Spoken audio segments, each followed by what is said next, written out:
Hello. आज हम भारत के इतिहास का सेकंड पार्ट पढ़ने जा रहे हैं। इससे पहले हमने भारत के इतिहास का प्राचीन भारत से संबंधित फर्स्ट पार्ट पढ़ लिया था। अब हम सेकंड पार्ट पढ़ेंगे। पहला इसका जो हमने पार्ट पढ़ा था उसमें था धर्म ग्रंथ, जो प्राचीन भारत के स्रोतों में से फर्स्ट नंबर पे आता है, जिसमें चारों वेदों के बारे में हमने पढ़ा था। अब है सेकंड पार्ट, जिसमें प्राचीन भारत के इतिहास के स्रोतों में से जो सेकंड नंबर पे आता है वो है ऐतिहासिक ग्रंथ। ऐतिहासिक ग्रंथों में आएगा ब्राह्मण, आरण्यक तथा उपनिषद। सेकंड नंबर पे आएगा वेदांग एवं सूत्र। नंबर थर्ड पे आएगा पुराण। नंबर फोर्थ पे आएगा बौद्ध, जैन एवं अन्य साहित्य। ब्राह्मण, आरण्यक तथा उपनिषदों से हमें उत्तर वैदिक कालीन समाज एवं संस्कृति के विषय में जानकारी प्राप्त होती है। ब्राह्मण ग्रंथ वैदिक संहिताओं की व्याख्या करने के लिए गद्य में लिखे गए थे। प्रत्येक संहिता के लिए अलग अलग ब्राह्मण ग्रंथ है। जो वेद है जिन्हें हम संहिता बोलते हैं वो हमने फर्स्ट वीडियो में हमने पढ़ लिए थे। पर जो वेद थे उनकी सही ढंग से व्याख्या करने के लिए ब्राह्मण ग्रंथों का निर्माण हुआ था। जो हमारे चारों वेद हैं उनके लिए अलग अलग ब्राह्मण ग्रंथ लिखे गए थे उनकी व्याख्या के लिए। जैसे ऋग्वेद के लिए ऐतरेय है, कौशितकी। यजुर्वेद के लिए तैत्तिरीय व शतपथ ब्राह्मण ग्रंथ। सामवेद के लिए पनविश। अथर्ववेद के लिए गोपथ ब्राह्मण ग्रंथ की रचना हुई थी। अब जो मैं आपको पॉइंट बताने जा रही हूँ जे किसी न किसी एग्जाम में पूछे जा चुके हैं। जैसे वैदिक साहित्य में ऋग्वेद के बाद शतपथ ब्राह्मण का स्थान आता है। आरण्यक में यज्ञ से जुड़े कर्म कांडों की व्याख्या की गई है। उपनिषदों की संख्या 108 है। इन 108 उपनिषदों में से केवल 13 ही मूलभूत उपनिषदों की श्रेणी में रखे गए हैं। स्त्री की सर्वाधिक गिरी हुई स्थिति मैत्रेयी संहिता से प्राप्त होती है। शतपथ ब्राह्मण में स्त्री को पुरुष की अर्धांगिनी कहा गया है। स्मृति ग्रंथों में सबसे प्राचीन एवं प्रमाणिक मनुस्मृति मानी जाती है। आगे नंबर 2 पे है वेदांग एवं सूत्र।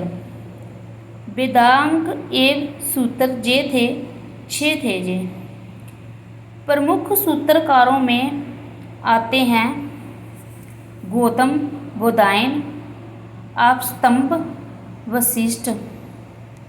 ये सभी जो हैं वेदांग एवं सूत्रों के प्रमुख सूत्रकारों में आते हैं। सूत्रों में गौतम धर्म सूत्र सबसे प्राचीन माना गया है। पुराण जो है वो है 18। मत्स्य पुराण सबसे प्राचीन एवं प्रमाणिक है। जो हमारे 18 पुराण हैं इन सब में से जो मत्स्य पुराण है वो है सबसे प्राचीन भी है और प्रमाणिक भी है। पुराणों का पाठ पुजारी मंदिरों में किया करते थे और स्त्रियों तथा शूद्रों को पुराण पढ़ने की अनुमति नहीं थी। जो हमारा अग्नि पुराण है उसमें राजतंत्र के साथ साथ कृषि संबंधी विवरण भी दिया गया है। बौद्ध, जैन एवं अन्य साहित्य।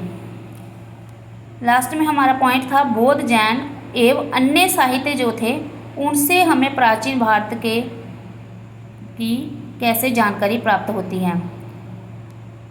बौद्ध में से जो बुद्ध है, जो जातक था वो था उसके बुद्ध के पूर्व जन्म से संबंधित उसकी कहानियाँ थी। जातक में बुद्ध के पूर्व जन्म की कहानियाँ जातक में थी और जो कथा वस्तु थी ग्रंथ था उसमें थी उसके जीवन की अनेक कथाएं थी।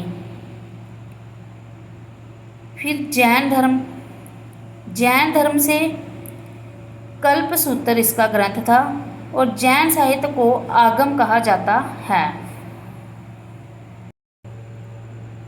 इसके अलावा जो अन्य विद्वान थे उनकी रचनाओं से भी हमें जो प्राचीन भारत है उसके बारे में काफ़ी जानकारी प्राप्त होती है, जैसे कि चाणक्य, कौटिल्य, जहाँ विष्णुगुप्त भी इसे कहा जाता था, इसने लिखा था अर्थशास्त्र, जिसमें मौर्यकालीन इतिहास की पूरी जानकारी हमें प्राप्त होती है। फिर था कल्हण, जिसकी रचना थी रासतरंगिणी।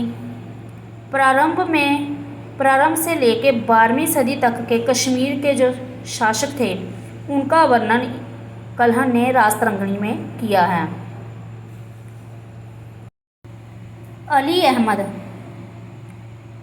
इनकी रचना थी चचनामा, जो अरबों की सिंध विजय का वृत्तांत है।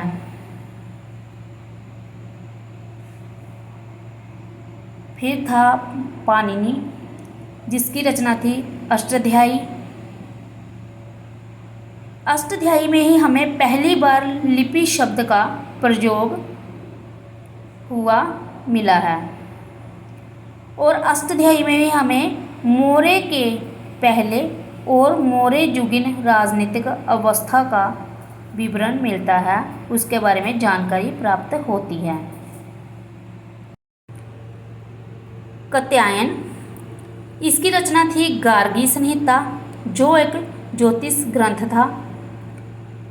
गार्गी संहिता में भारत पर होने वाले यवन आक्रमण का उल्लेख था।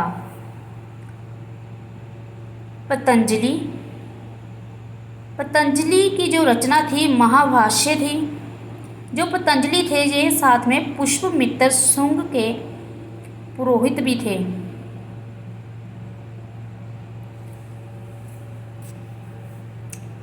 और शुंगों के इतिहास की जानकारी भी हमें जो पतंजलि के महाभाष्य ग्रंथ से ही प्राप्त होती है। पुरोहित। Thank you.